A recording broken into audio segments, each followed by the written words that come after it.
Assalamualaikum warahmatullahi wabarakatuh. Innal hamdalillah wassalatu wassalamu ala man la nabiyya ba'dah Muhammad ibn Abdullah wa ala alihi wa ashabihi wa azwajihi wa dhurriyyatihi wa man sara ala nahjihi ila qiyamis sa'ah. Rabbi shrah li sadri wa yassir li amri wahlul 'uqdatam min lisani yafqahu qawli, amma ba'du. Hadratul muhtaramin wal mukarramin, para alim, para ulama, para asatidz, para guru yang senantiasa kita harapkan fadilah dan berkah ilmunya. Jajaran pengurus DKM Masjid Raya Bani Umar yang saya muliakan, hadirin dan hadirat jamaah salat subuh rahimakumullah. Alhamdulillah, pada kesempatan pagi hari ini kita masih diperkenankan oleh Allah Subhanahu wa taala untuk bisa melaksanakan salat subuh berjamaah dan juga kajian ilmu.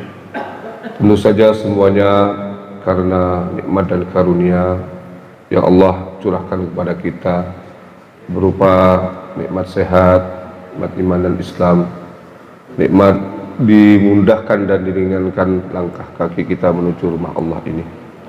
Mudah-mudahan nikmat Allah akan bertambah seiring dengan bertambahnya syukur kita kepadanya. Amin ya rabbal alamin.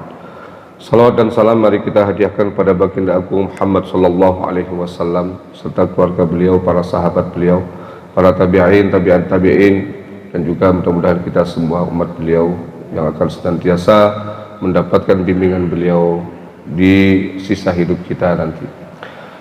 Bapak, Ibu dan hadirin jamaah salat subuh rahimakumullah. Kajian kita sampai pada surah Al-Fil.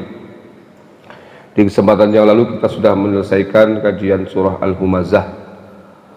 Pada kesempatan kali ini kita lanjutkan kajian surah Al-Fil. Surah Al-Fil ini nama yang lain adalah surah Alam Taro. Ada yang menamakan Al-Fil, dan itu nama yang paling populer ya. Ada juga nama yang lain yaitu Alam Taro. Termasuk surah-surah yang turun sebelum hijrah. Jadi disebut Makkiyah atau surat yang turun sebelum Rasulullah Shallallahu Alaihi Wasallam berhijrah ke Madinah. Ayatnya ada 5 dan turunnya setelah Al-Kafirun. Sebagian mengatakan sebelum surah Al-Qiyamah. Jadi setelah Al-Kafirun dan sebelum surah Al-Qiyamah.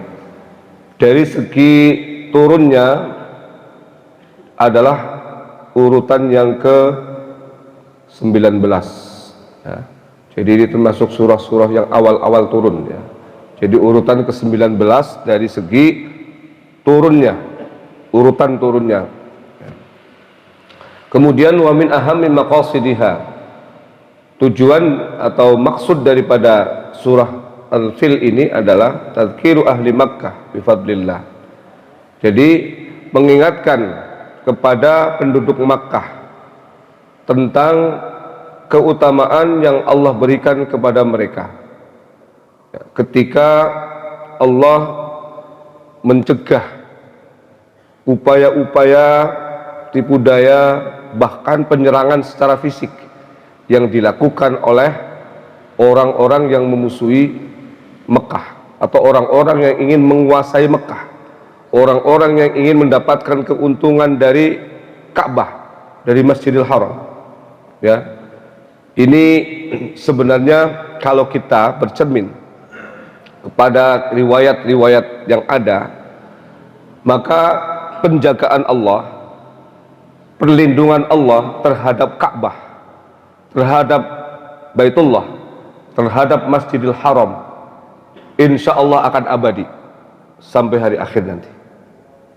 Walaupun ada upaya-upaya apapun, termasuk yang dilakukan oleh Abraha ya, sampai hari kiamat nanti, kalau ada upaya-upaya dari musuh-musuh Islam melakukan tipu daya, melakukan tindakan-tindakan represif ya, tindakan-tindakan fisik penyerangan, bahkan ya, mungkin dengan senjata yang paling canggih sekalipun, nuklir metaverse gitu ya. Nuklir metaverse. Bapak dan Ibu tahu ya, yang lagi tren sekarang metaverse itu ya. Kita megang cewek cantik kayak megang beneran. Wah, padahal di situ ada hanya bayangan saja gitu. Jadi 4 dimensi. Ya, sekarang sudah bisa, Pak. Jadi orang belajar di Indonesia pengen kayak belajar di Oxford Inggris misalnya ya, itu bisa. Pengen kayak belajar di universitas yang konon paling bonafit ya di Amerika ya, apa itu namanya? Itu yang di Amerika itu? Lupa namanya itu. Universitas yang paling bonafit, bisa kita. Jadi di setting sedemikian rupa, yang di sana kayak di sini, yang di sini kayak di sana. Itu sudah mulai ya. Nah, orang dagang nanti pakainya metaverse juga, Pak. Jadi nggak bisa dikaleng-kalengin, dikadalin. Karena apa? 4 dimensi kelihatan semua. Jadi kalau sekarang kan dagang online, yang kelihatan hanya 1 dimensi kan, yang kelihatan hanya mukanya saja. Begitu dikirim, barangnya ternyata tidak sama dengan yang dipamerkan atau yang cantumkan di web. Sekarang udah bisa.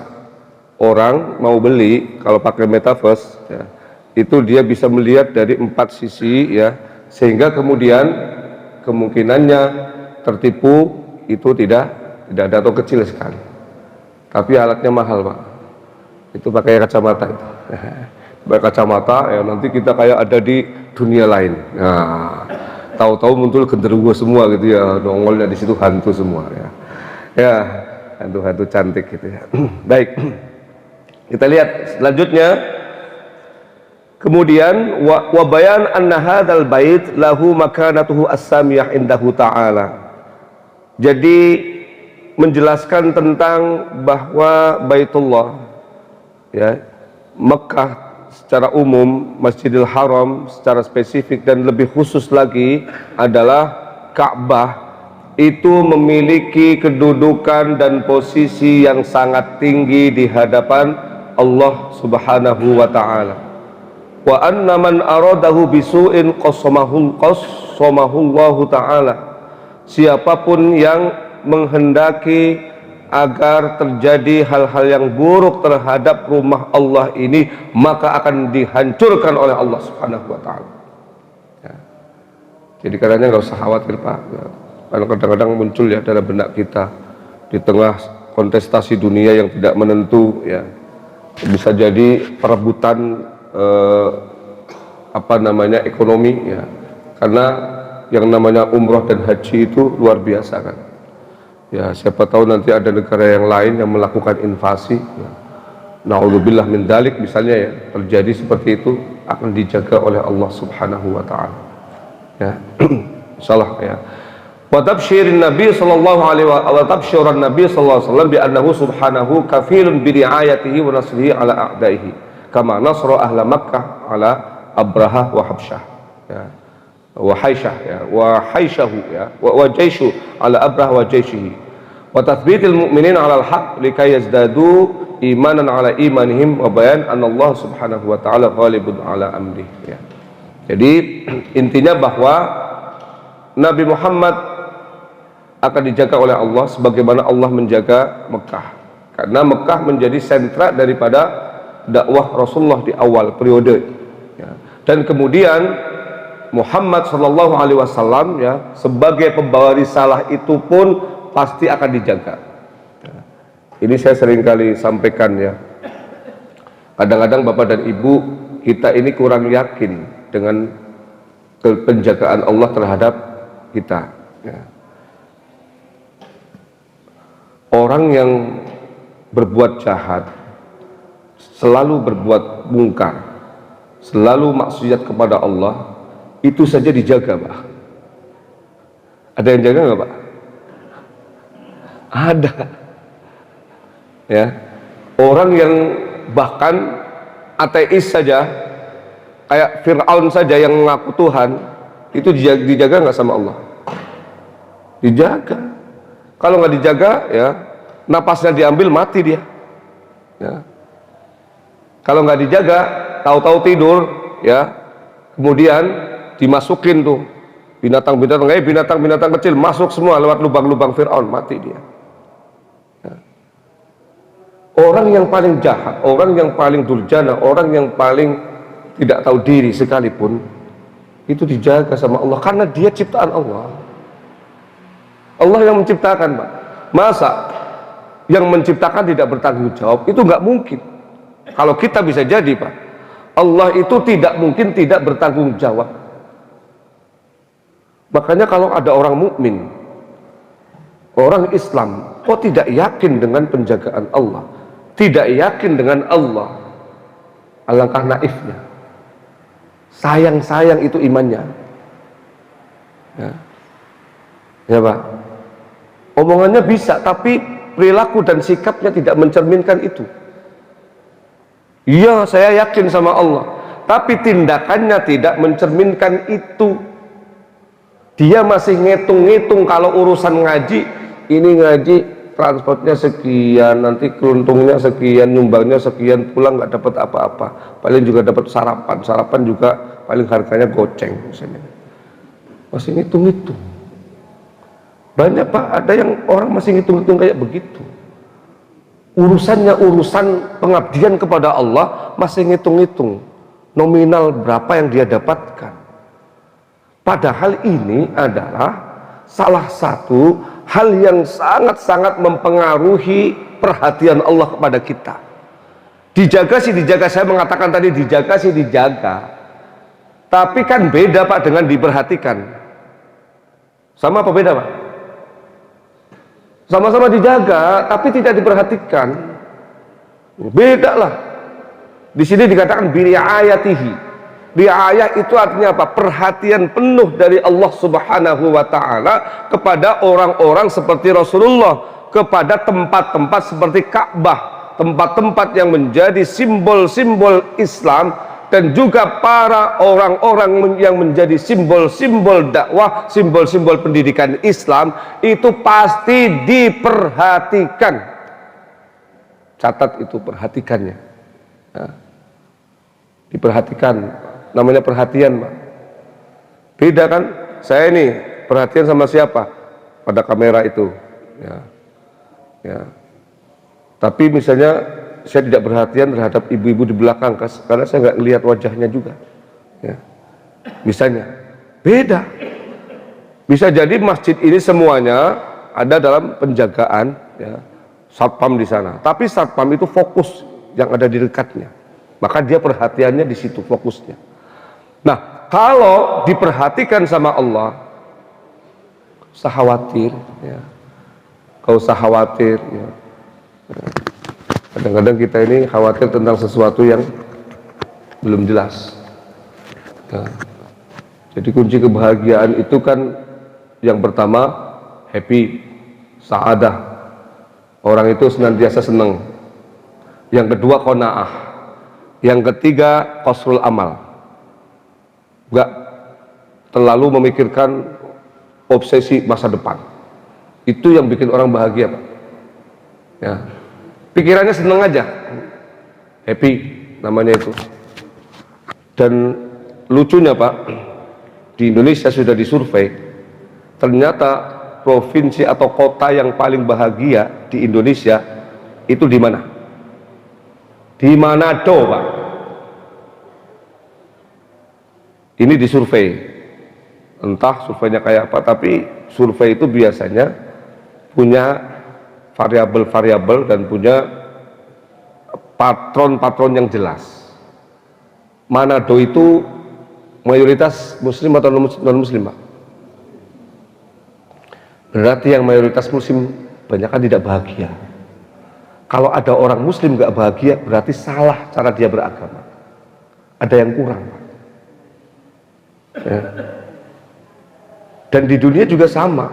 Negara paling bahagia itu bukan Indonesia, justru di Eropa sana.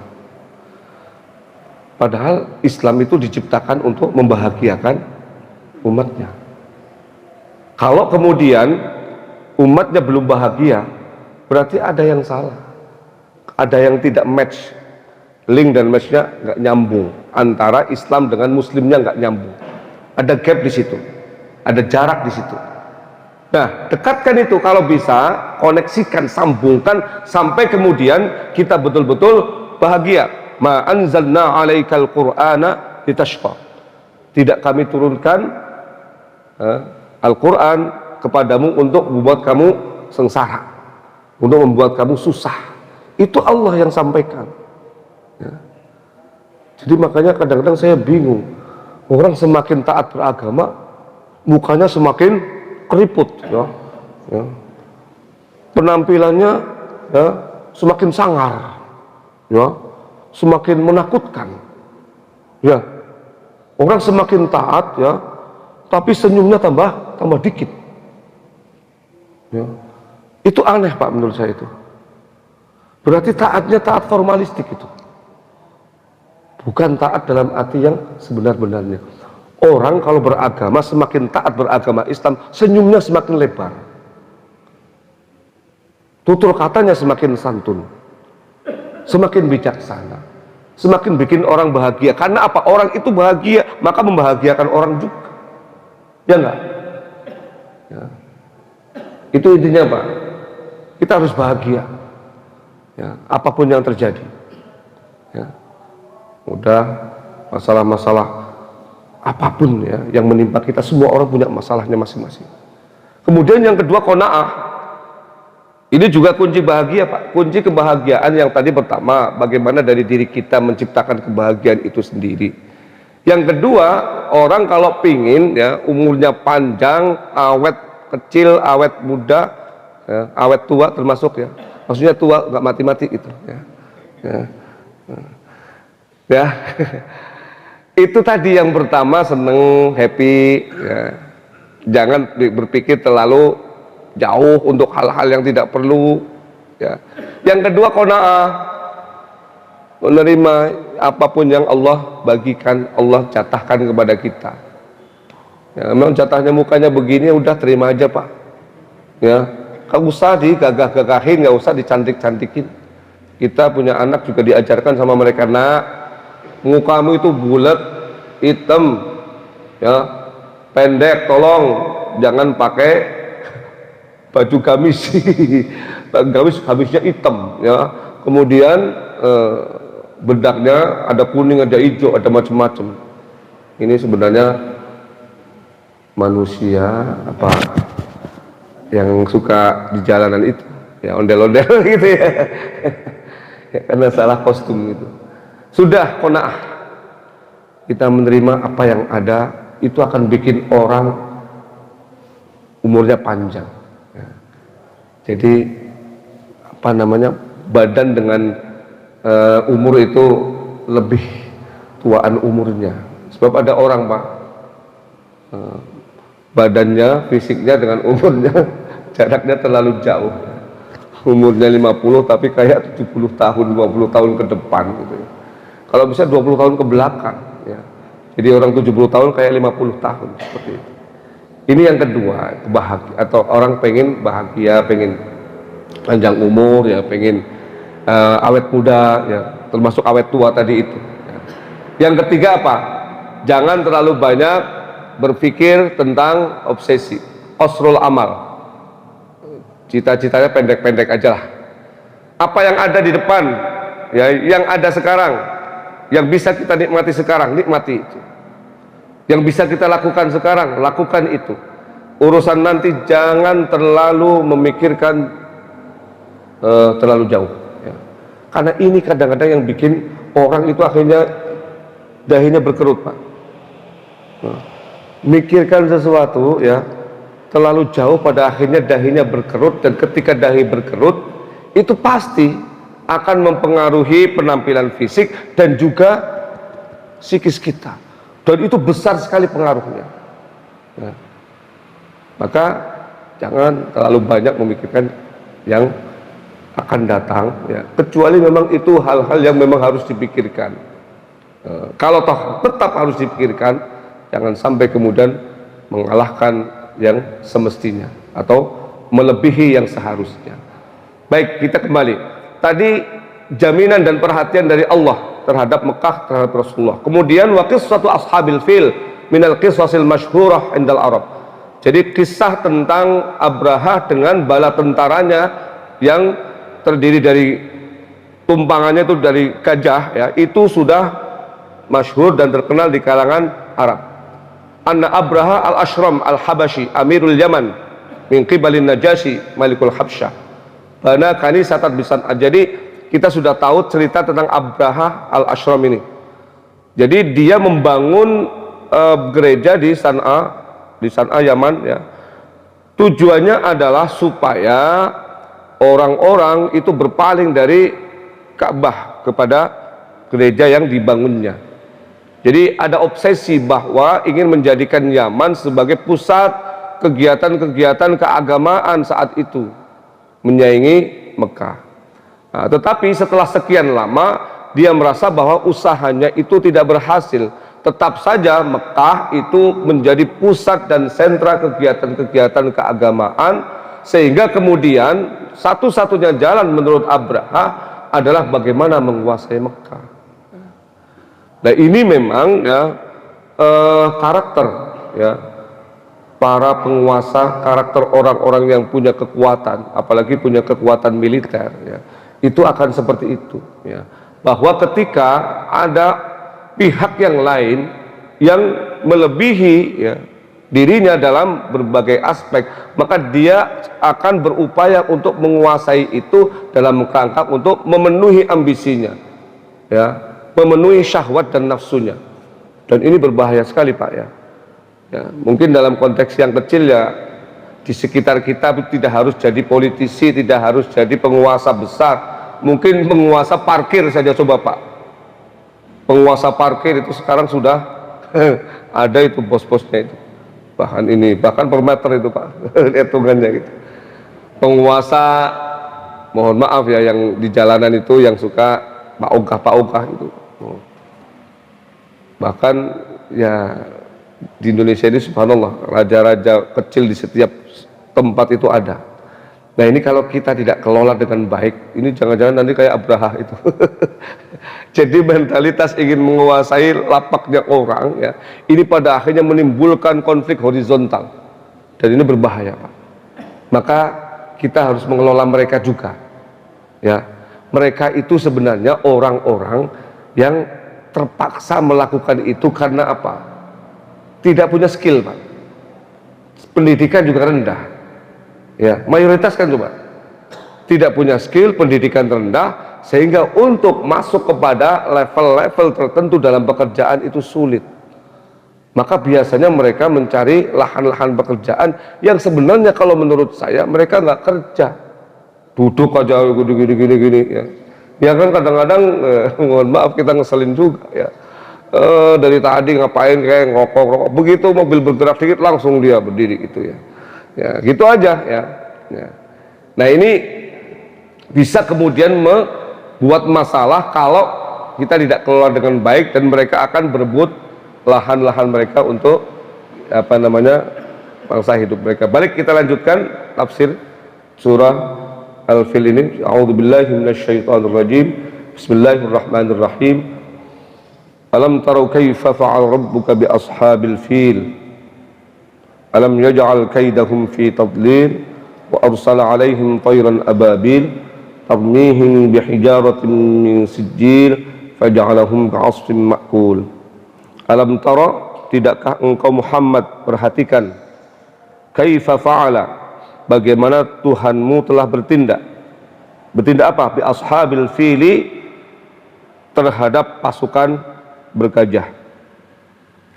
Alam yaj'al kaidahum fi tadlil.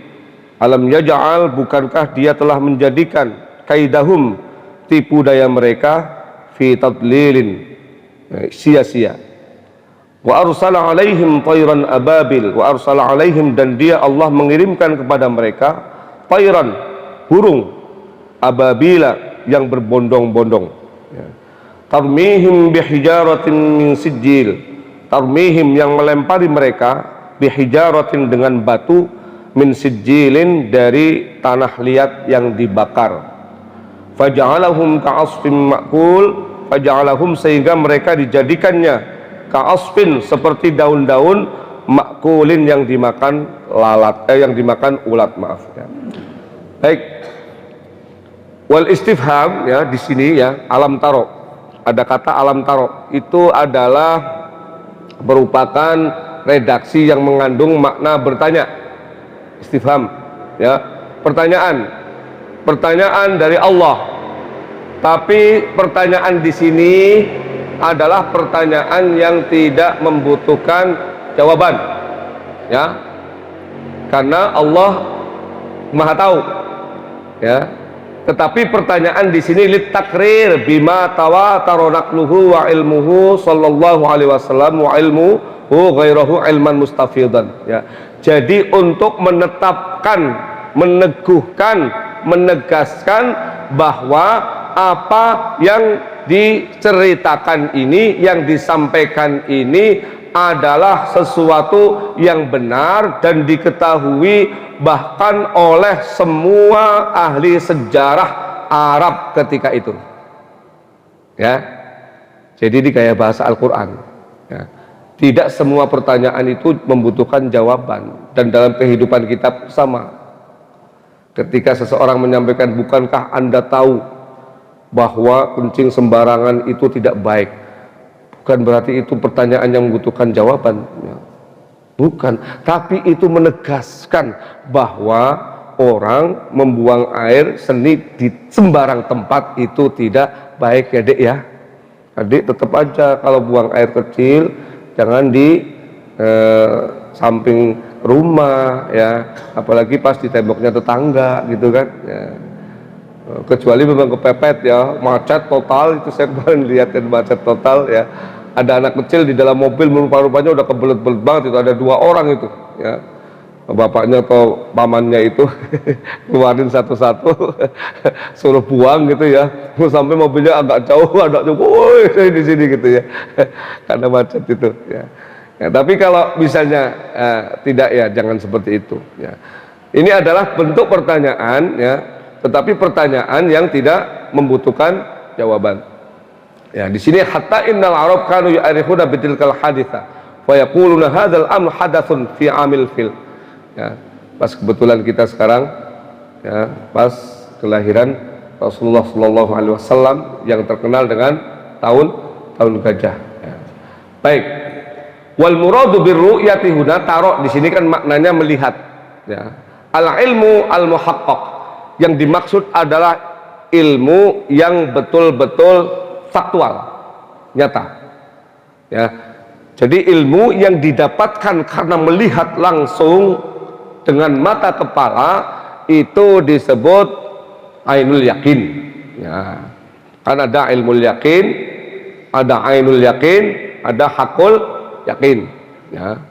Jadi ilmu, ya, melalui penalaran, kemudian ainu melalui panca indera, itu lebih valid.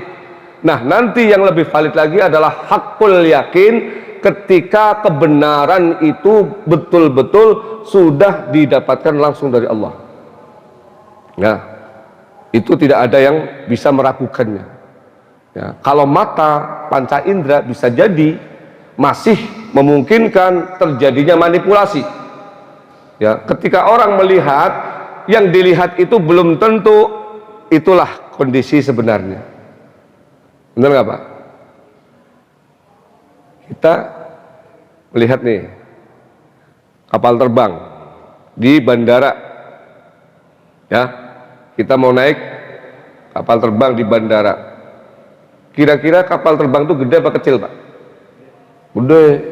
Apalagi yang Boeing, yang Airbus misalnya, gede kan? Nah, tapi ketika dia mengudara sudah ribuan meter dari pandangan kita, jadi kecil apa tetap besar? Pertanyaannya adalah, apakah pesawatnya mengecil? Hah? Tidak, ya, pesawatnya tetap besar. Kenapa dia jadi kecil? Jauh tadi, karena mata kita.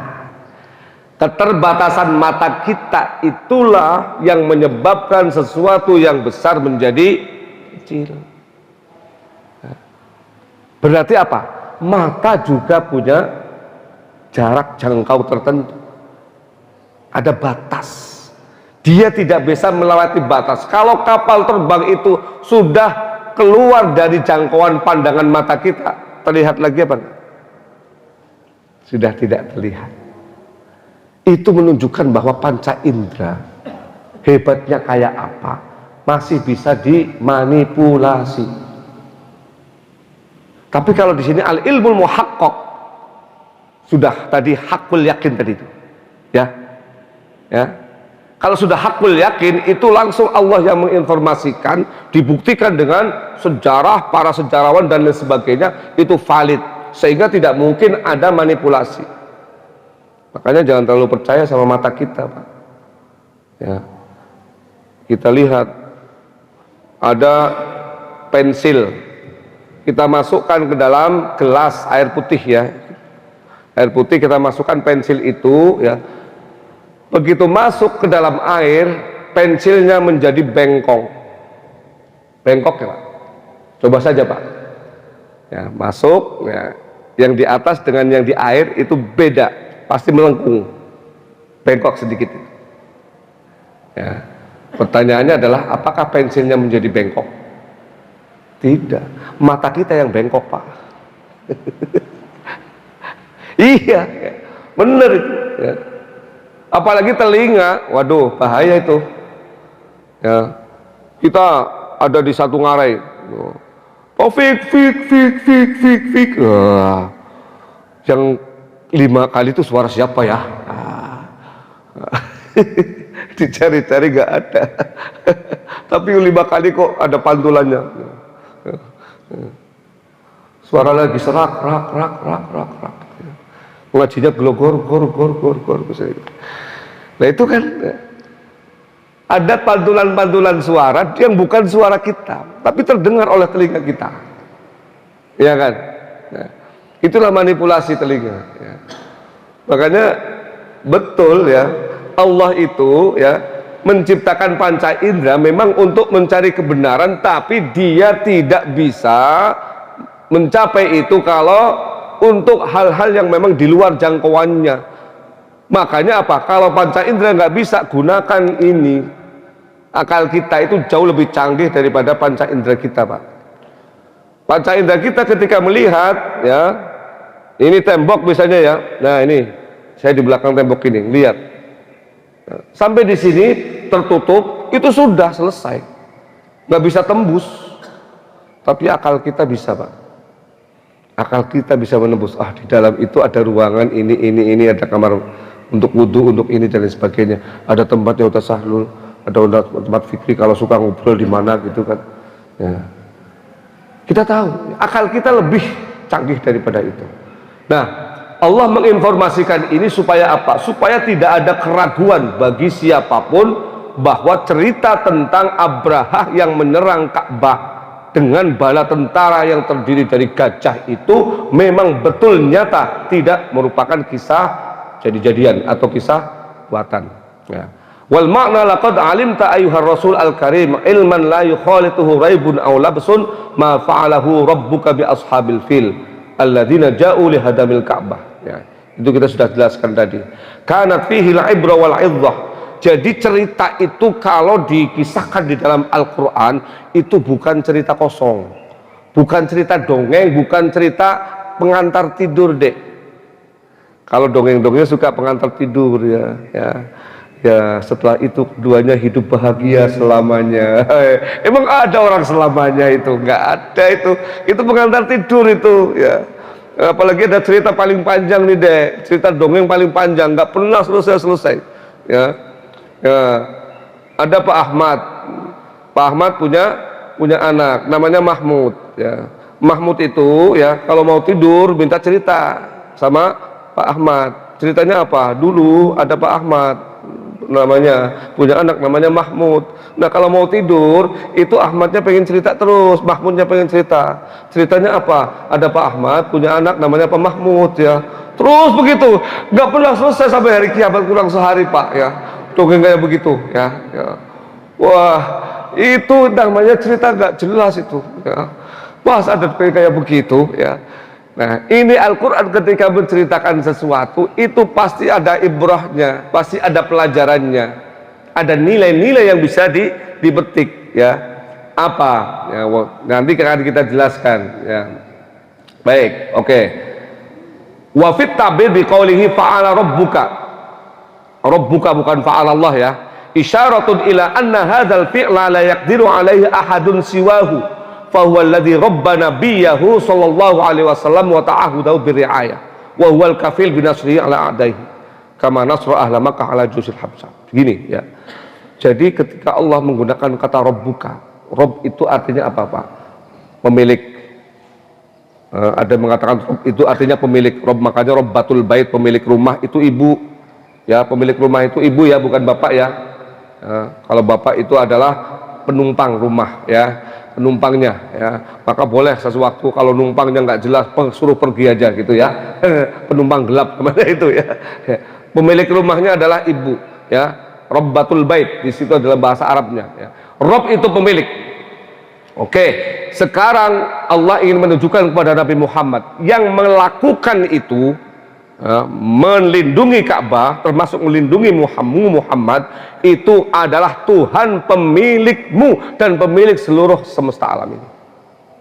Kalau yang namanya pemilik ya, tidak ada satupun yang bisa mendongkel otoritas dan kekuatannya, karena dia adalah pemilik. Kalau saya HP ini punya saya, mau saya banting, mau saya apa, emangnya banting, sayang juga nggak jadi saya banting gitu ya. Ya berarti apa? Wong saya pemilik, terserah saya mau diapain kayak, ya kan? Ya. Kalau pemilik itu punya otoritas mutlak. Nah kalau punya otoritas mutlak, ya jelas perlindungan dari Allah itu pasti mutlak terjadi. Nah ini yang pertama. Kemudian yang kedua, Rabb itu maknanya pemelihara. Allah itu tidak pernah merusak peliharaannya. Allah itu tidak pernah berbuat zalim kepada apa yang sudah diciptakannya, karena dia adalah maha pemelihara.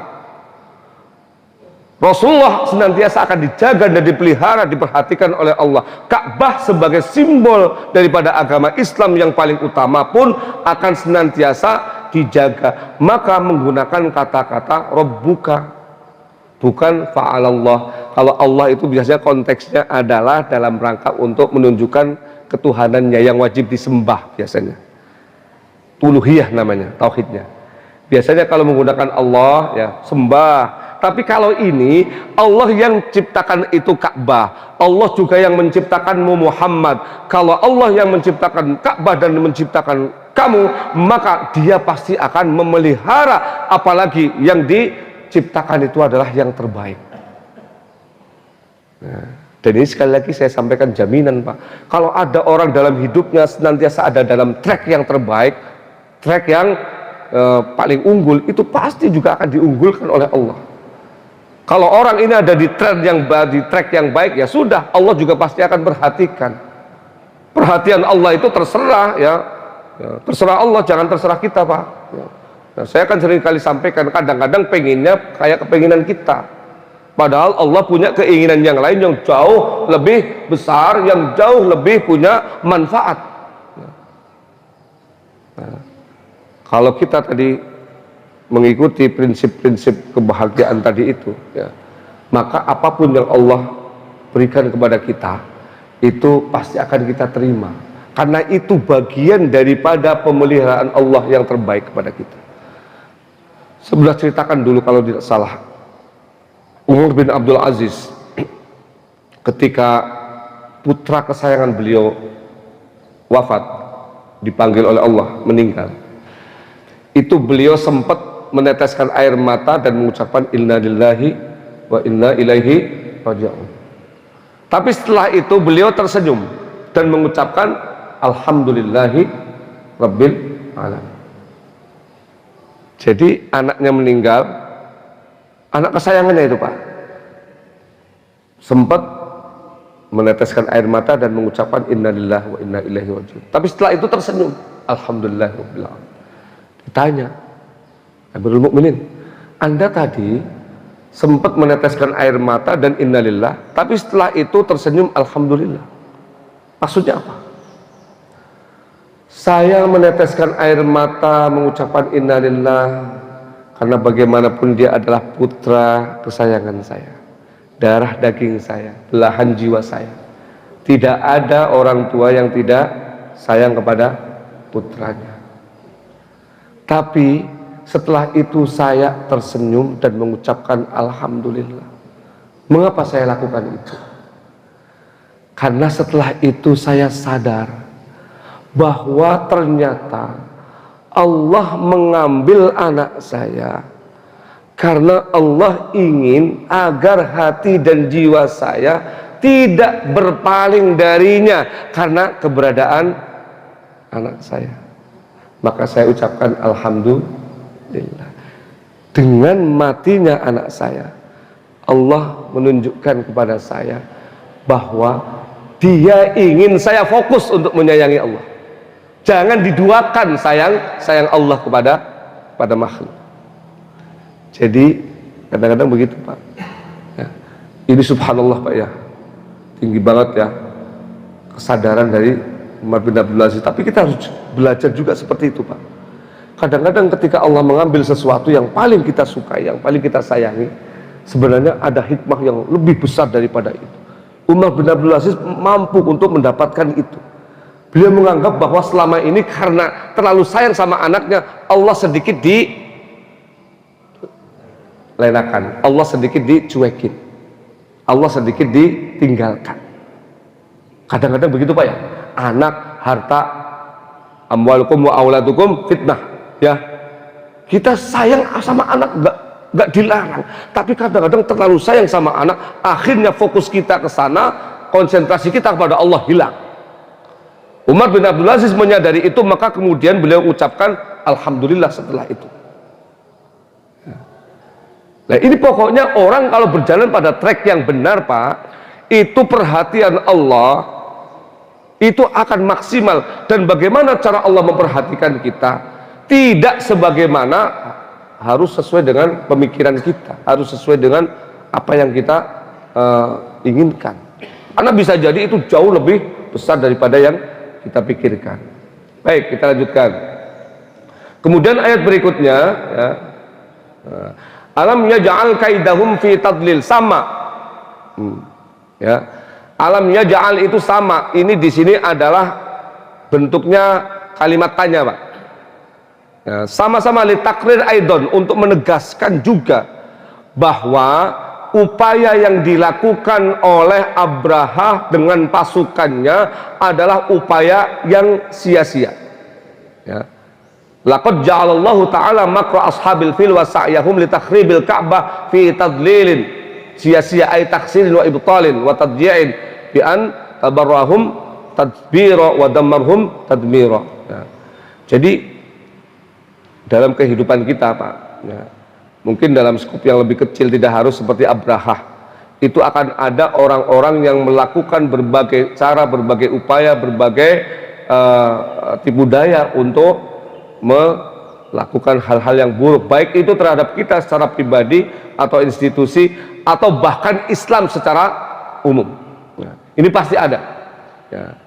Tetapi kalau kita bercermin dari kisah Abraha ini ya, dan juga dalam ayat-ayat Al-Quran, yuriduna ayyutfi'u nurallahi bi'afwahihim wa ya'ballah, mereka ingin mematikan cahaya Allah berupa agama Islam, tapi Allah enggan ya.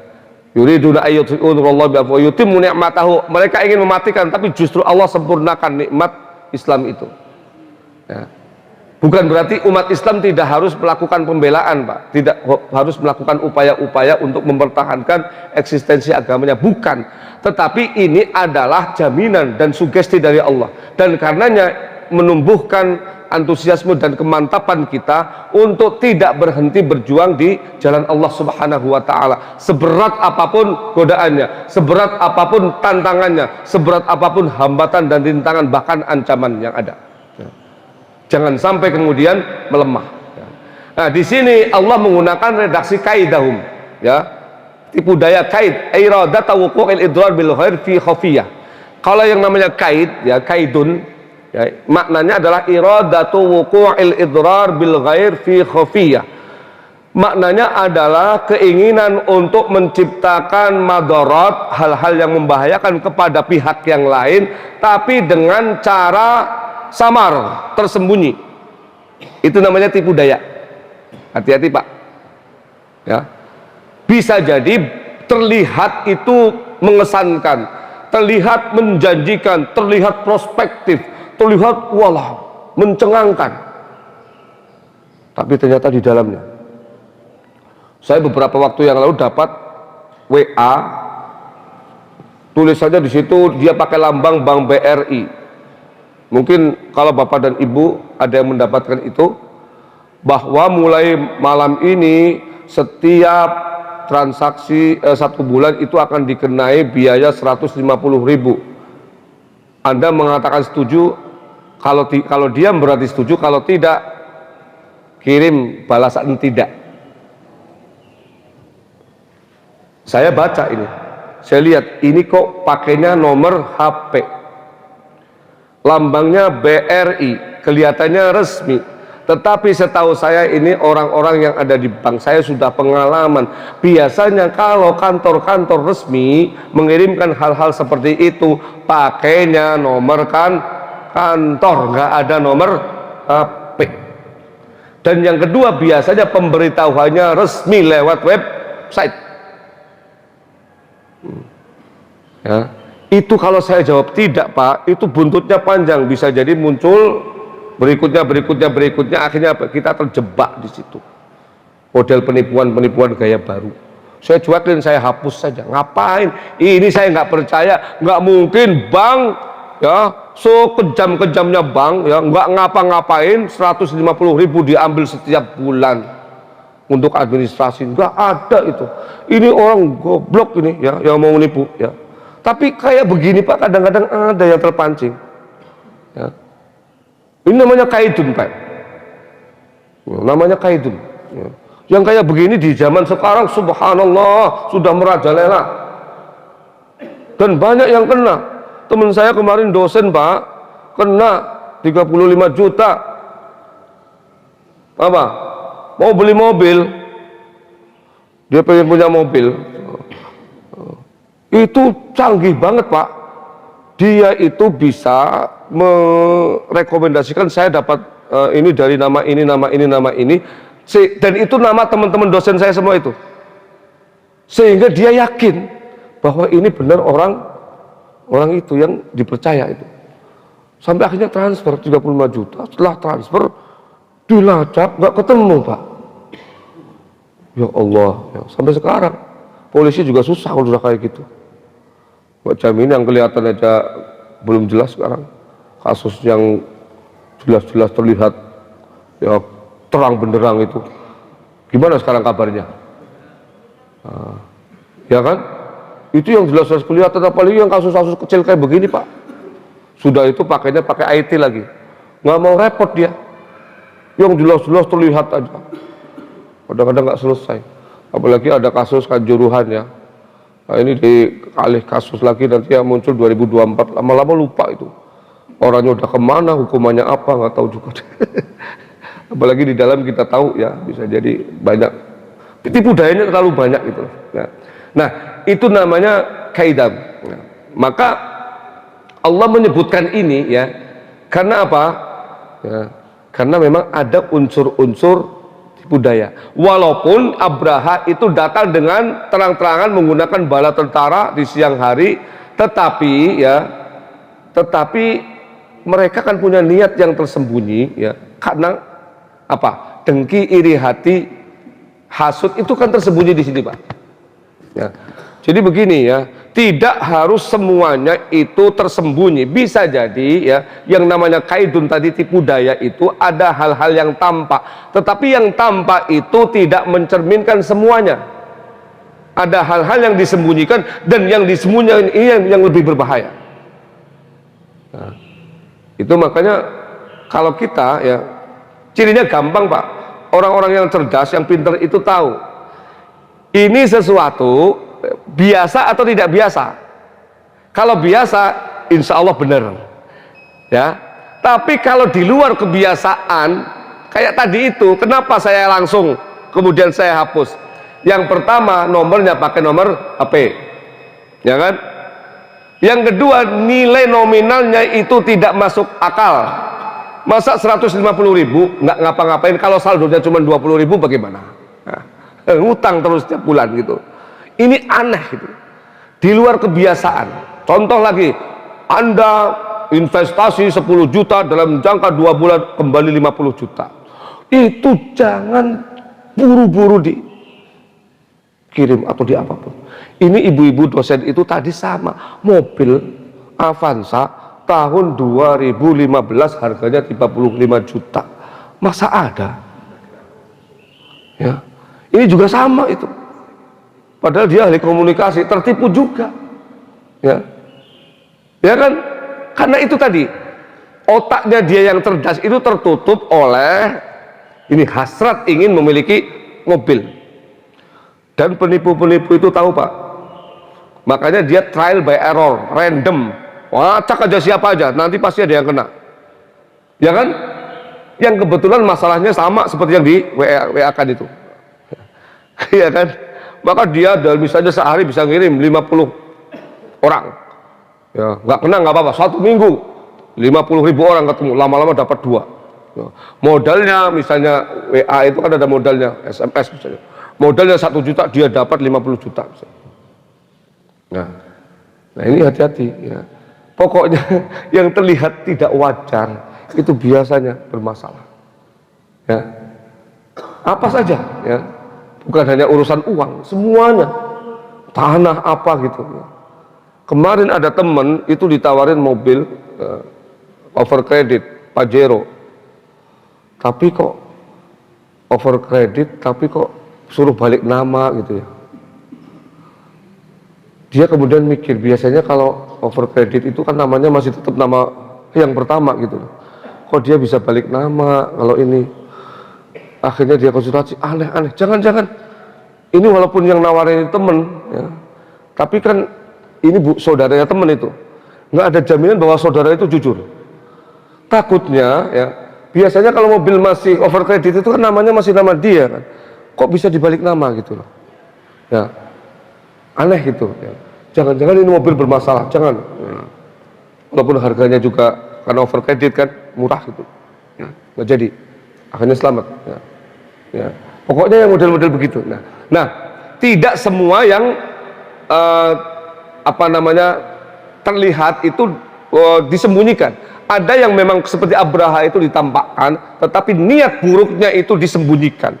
Nah, niat buruk ini kan tidak diketahui kecuali oleh orang itu sendiri dan Allah Subhanahu wa Ta'ala. Tetapi kita, orang-orang yang cerdas, orang-orang yang bisa mengambil dari pengalaman hidup, itu tahu ya, gelagat-gelagat orang-orang yang tidak wajar tadi itu pasti akan terlihat, Pak. Beberapa waktu yang lalu murid ngaji saya dan istri itu suka ngaji ke rumah itu, dia punya tanah di Jonggol 1000 meter. Kok tiba-tiba ada orang datang ke rumahnya untuk menawarkan diri tanah itu dijadikan sebagai wakaf. Kok dia tahu bahwa ibu tadi, memang ibunya tadi, Ibu Helena itu pengen wakaf, tapi dia tahu dari mana gitu. Nah, akhirnya konsultasi ke saya sama istri. Untungnya itu saya bilang, setahu saya orang kalau pengen wakaf begitu nggak datang ke rumahnya nawar-nawarin, nggak. Selama ini kalau model-model wakaf yang benar, wakifnya itu yang menawarkan diri ya. Saya misalnya punya tanah, saya menawarkan diri. Nah, ini Masjid Bani Umar, saya punya tanah, gimana mau dikelola? Ini orangnya yang datang dan dia tahu tanah itu mau diwakafkan dari mana. Nah, ini model-model paparazzi ini, ya, kayak begini, suka-suka nggak jelas. Walaupun dia jelas alumni dari mana, ditanya benar ya. Tapi saya katakan ya, kalau yayasan-yayasan yang benar, ya, biasanya nggak begitu modelnya, Bu. Ya, yang namanya wakaf itu biasanya kan sesuai dengan keinginan wakifnya, itu kemudian datang siapa yang dipercaya, kok ini orangnya datang, kemudian promosi begini, waduh, ini sudah kayak developer aja gitu, sudah kayak pegawai-pegawai di bank itu yang bagian apa namanya pemasaran itu ya, waduh gini segala macam. Akhirnya jangan Bu, tapi saya sudah terlanjur minum. Ternyata apa Pak? Ketika anak orang itu datang, ya, ibu ini sudah dikasih minum, dan karena minum itu kemudian kayak terobsesi terus Pak, keingetan terus sama orang itu, gimana saya pengen wakaf, jadi sudah dikatakan Dita besoknya saya pengen ke sana, pengen saya wakafin. Waduh, ini kayak digendam juga gitu ya. Ada Pak model begitu Pak ya, dan ini kenyataan gitu loh ya. Di zaman sekarang sih apa sih yang nggak bisa? Bahkan untuk urusan-urusan agama, orang-orang yang punya giro agama yang kuat, yang benar, yang lurus, itu kadang-kadang juga ditipu ya oleh orang-orang yang nggak bertanggung jawab. Begitu ya. Akhirnya ya setelah beberapa waktu yang lama kita kasih ini, sekarang udah selesai. Orangnya nggak datang lagi karena apa? Tahu backgroundnya, backupnya saya. Ya, ada lagi ustadz yang satu itu ya. Kalau orang macam-macam suruh hadapan sama saya gitu. Ya. Akhirnya nggak datang lagi. Ya. Ini kan kayak begini nih Pak. Dia itu suaminya stroke. Ya. Tapi memang dia dikasih tanah itu, katanya itu dikasih sama orang yang memang orangnya tuh telaten banget ngopeni orang. Jadi ceritanya itu dia dikasih tanah sama seseorang yang suaminya itu ya itu sudah nggak bisa apa-apa, dia yang sedang ngopeni sampai meninggal. Akhirnya dikasih bonus tanah 1.000 meter itu di pinggir jalan Pak ya, pinggir jalan di daerah Jongkol itu. Nah ini kok dia tahu gitu tahu dia mau wakaf itu, mau ini keinginan dia, pernah ngobrol-ngobrol ke kita ya, mau diwakafkan itu segala macam ya. Dan dia tahu. Nah ini yang model begini hati-hati. Dan Bapak dan Ibu ya, ini walaupun ceritanya tentang Abraha, tapi ya, tentang kait ini tipu daya itu apalagi di masa sekarang merambah di mana-mana luar biasa dalam berbagai aspek kehidupan, dan jangan sampai kita kena ya, kita harus waspada ya, terutama kalau ada hal-hal yang tadi yang di luar kewajaran yang terjadi. Baik, sudah masuk waktu syuruk ya, dengan doa. Allahumma shalli wa sallim ala sayyidina Muhammad walhamdulillahil alamin. Allahumma ij'al jam'ana hadza jam'an marhuma, tafarraqna ba'di tafarruqan ma'suma. Allahumma arzuqna 'ilman nafi'a, qalban khashi'a, wa lisanan dzakira, wa yaqinan shadiqa, wa rizqan wasi'an mubaraka, wa 'amalan shalihan mutaqabbala. Allahumma inna na'udzubika min 'ilmin la yanfa', wa min 'ainin la tadma', ومن نفس لا تشبع، ومن دعاء لا يسمع. اللهم استجب دعاءنا واشف مرضانا وارحم موتانا ولا تخيب فيك رجاءنا واختم بالباقيات الصالحات أعمالنا. ربنا آتنا من لدنك رحمة وهيئ لنا من أمرنا رشدا. ربنا آتنا في الدنيا حسنة وفي الآخرة حسنة وقنا عذاب النار. سبحان ربك رب العزة عما يصفون وسلام على المرسلين والحمد لله رب العالمين. اللهم اغفر لنا وبارك. السلام عليكم ورحمة الله وبركاته.